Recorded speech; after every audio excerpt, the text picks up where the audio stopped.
There is something about the serenity of the ocean. I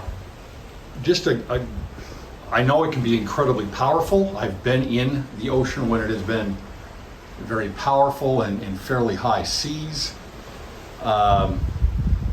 It's a little frightening, but it also can be really serene and really awe-inspiring when you're out here. One of the greatest things for me, I think, experiences I have had several times, is being out in the middle of the ocean where you cannot see land anywhere. And it's, I don't know, it's a pretty special experience, I think. There's a certain introspection that is made when you're out in the middle of nowhere like that, and everything is up to you and God and nobody else, pretty much, and you're left to your own means. It's pretty great, really. I'll be honest, it's pretty great. When I was a kid, I grew up in Laguna Niguel, Laguna Beach, little in Newport, and in Laguna Niguel there was it was called a minibus, and it would go by the bottom of my street in the summers, and when I was the summer after my 6th grade, it was a different world back then.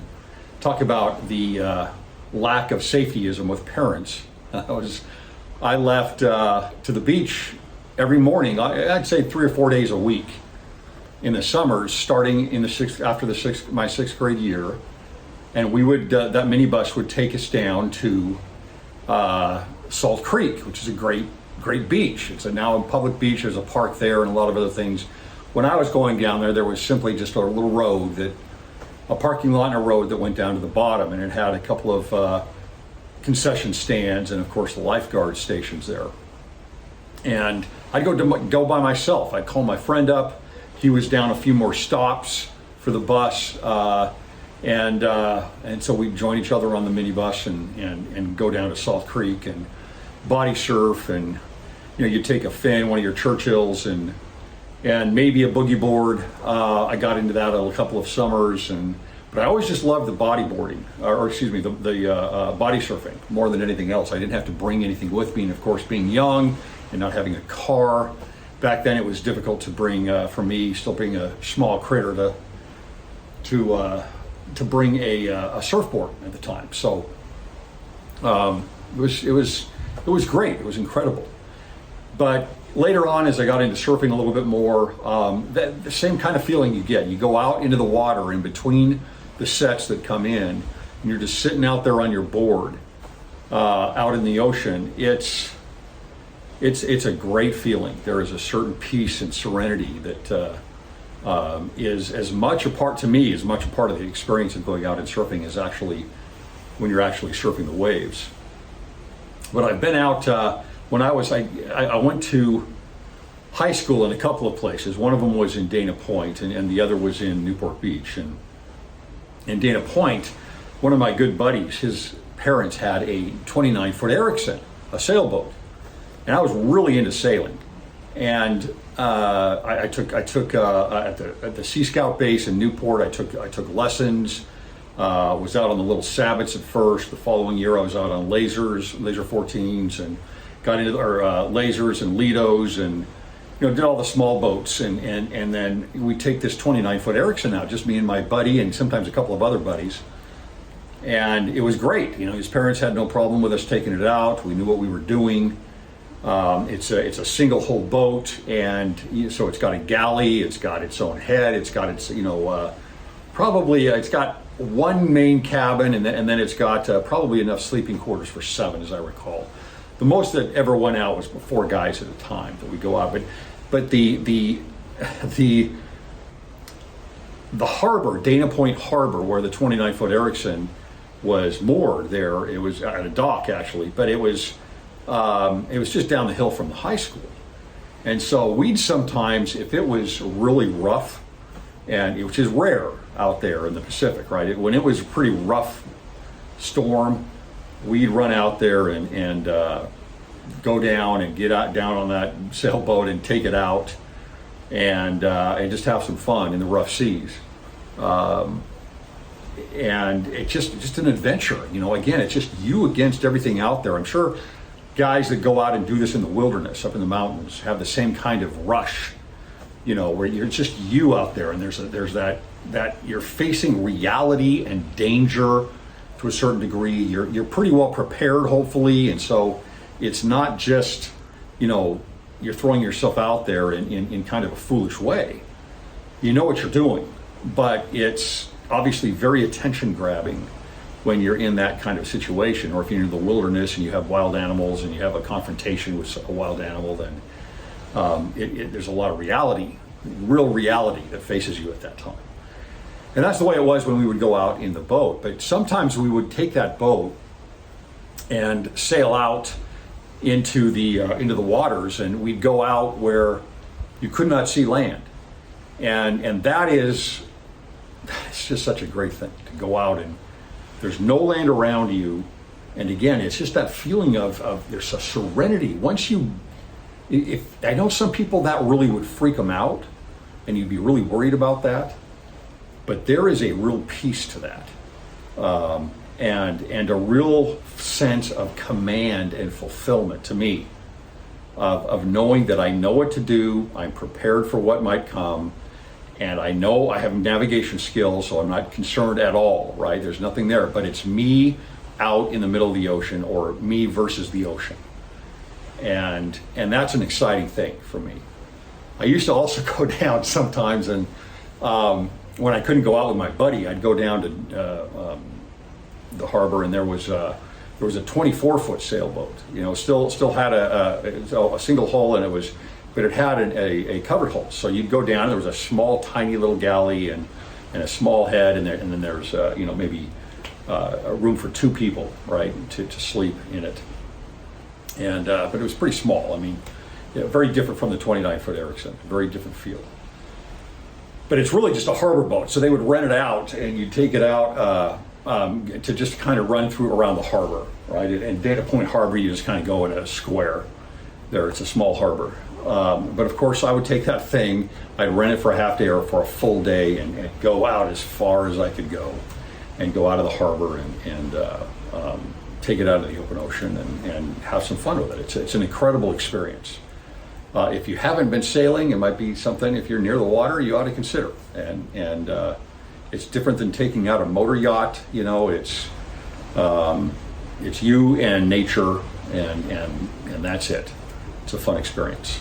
Anyway, I'm out here in the Pacific, and that's what it reminds me of as I come out here. My wife also grew up in Orange County, California, where she grew up actually on Balboa Island, which is one of the small islands. There's several small little islands inside of Newport Harbor, and she grew up on that island, and very provincial area. She's got her own grocery store and little shops there, and of course she can take the ferry across the harbor over into Newport Peninsula, where they have the fun zone. She's right across from that.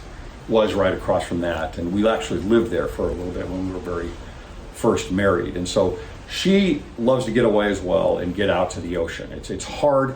We don't live by the ocean anymore. There's a lot of beach in Arizona. There's just no water, right? But so we try to get back to the water as much as possible. Of all the things in California that we miss, it's obviously the water. It's obviously the ocean, and we've done a lot of things with that: sailing, going to the beach, scuba diving. The water and the ocean has an awful lot to offer. Right, so we're here at the Guerrerense, which is recommended on TripAdvisor, and this is a place that I have never seen a place focused on tostadas. I've been to Mexico a lot and never seen a restaurant that's focused on tostadas. So far they're incredible. This is the Guerrerense with shrimp. I've already had one with pescado. This is one of their specialties, and a shrimp cocktail. These are amazing. I tried this thing, this green salsa here. This is from Chile Serrano, and I don't think they mix anything with it. It's very, very picante. Chips are really good. Great restaurant.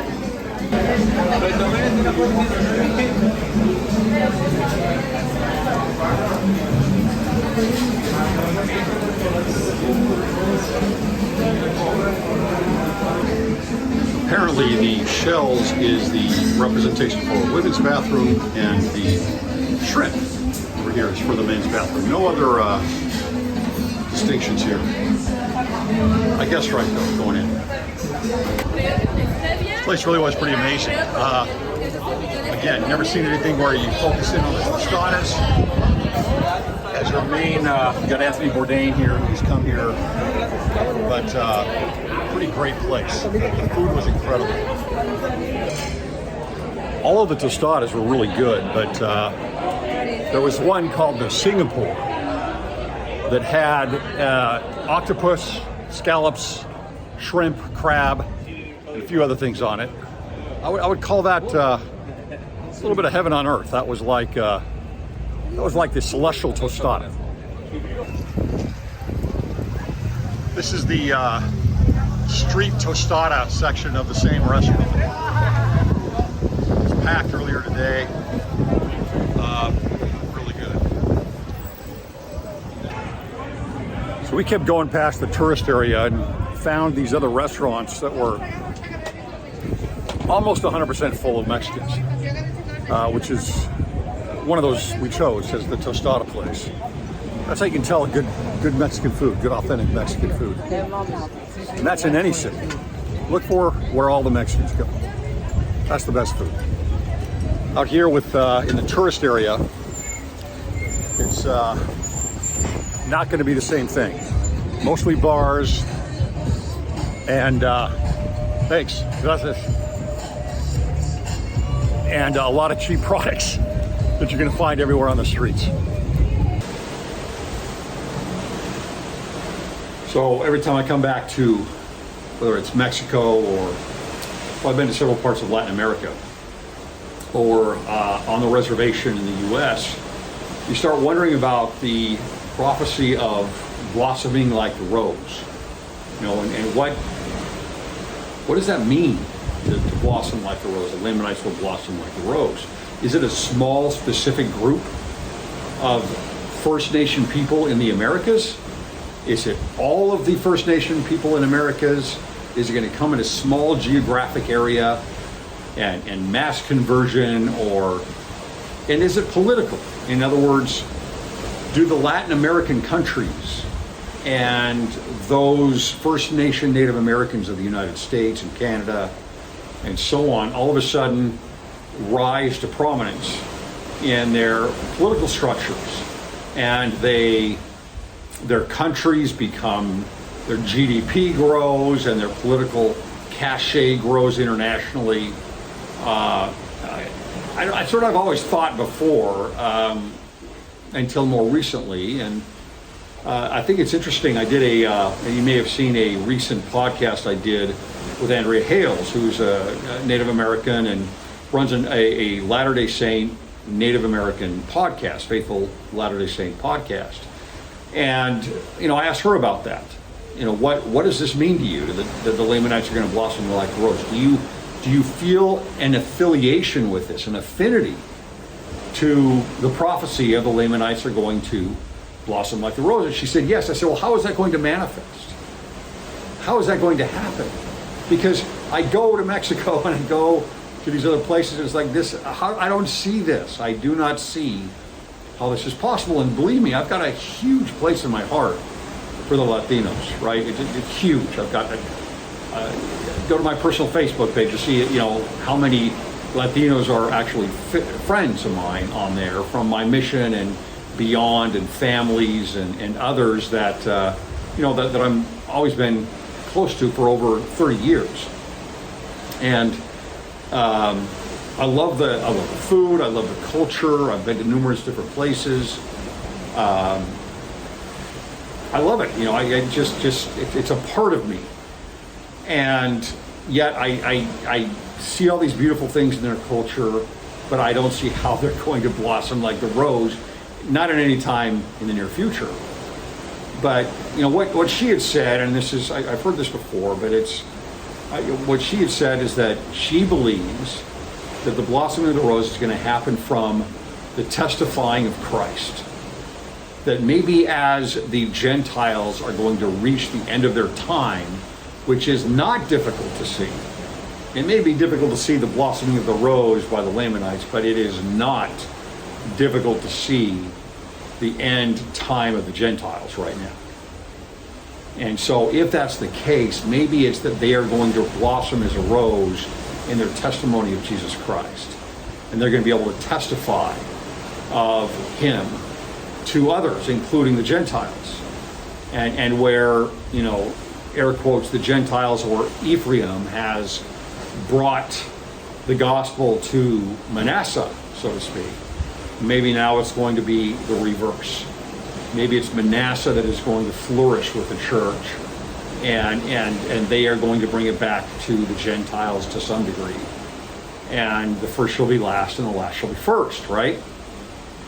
Maybe that's what it is, because it's very difficult to see politically and even culturally how that is going to happen. They're going to blossom as a rose among all the nations in the world. But to look at it from a spiritual perspective, a perspective of a testimony of Christ, that could be, right? That makes a lot more sense. I hope that's what happens. I see the Gentiles floundering. The United States has held on longer than Europe has in the Western world, but democracy, Christianity, and the individual are all floundering in the West.